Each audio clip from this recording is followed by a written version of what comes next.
प्यारे बच्चों, स्वागत है आपका ऑनलाइन कक्षा में। अब इससे पहले हम रेशम कीट के जीवन चक्र के बारे में पढ़ सकते हैं, तो अब हमारे लिए ये समझना बहुत ही आसान हो जाएगा कोकून से रेशम किस प्रकार प्राप्त किया जाता है। सबसे पहले इन्हें भी किसान की कहा जाता है, फार्मर्स। वो क्या करते हैं, वो रेशम कीट के अंडों को इकट्ठा करते हैं और उन्हें स्वस्थकर स्थिति में रखते हैं आगे बेचने के लिए। स्वस्थकर स्थितियाँ क्या होंगी? उचित तापमान और उचित आर्द्रता।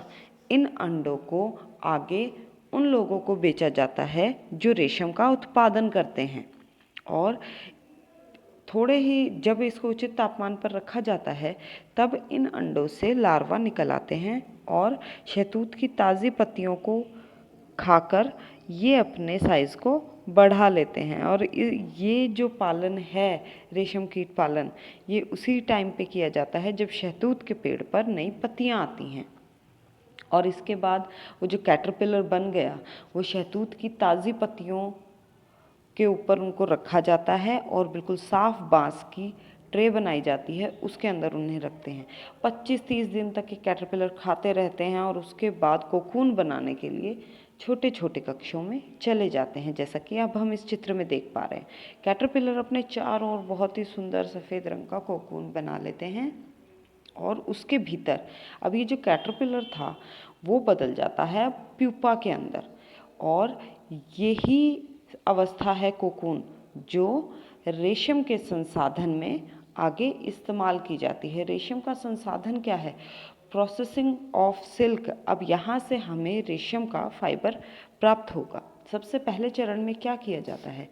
वयस्क कीट को विकसित होने से पहले ही जो कोकून की पूरी ढेरी होती है, मतलब अभी तक उसके अंदर जो वयस्क रेशम कीट है वो बना नहीं है, तो उसे धूप में, पानी में रख दिया, उबलते हुए में, या फिर भाप में रख दिया।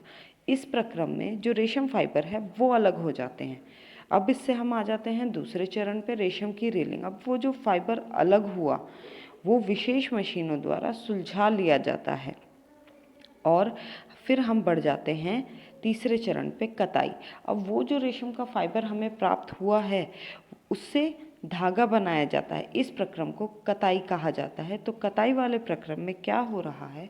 रेशम के फाइबर से धागा बनाया जा रहा है और चौथे चरण में होगी इस धागे की रंगाई। रेशम के फाइबर को भिन्न भिन्न रंगों में रंगा जाता है और इसके बाद पांचवा चरण आ जाता है बुनाई। यहाँ पर जो बुनकर हैं वो इन धागों से बहुत ही खूबसूरत वस्त्र बनाते हैं।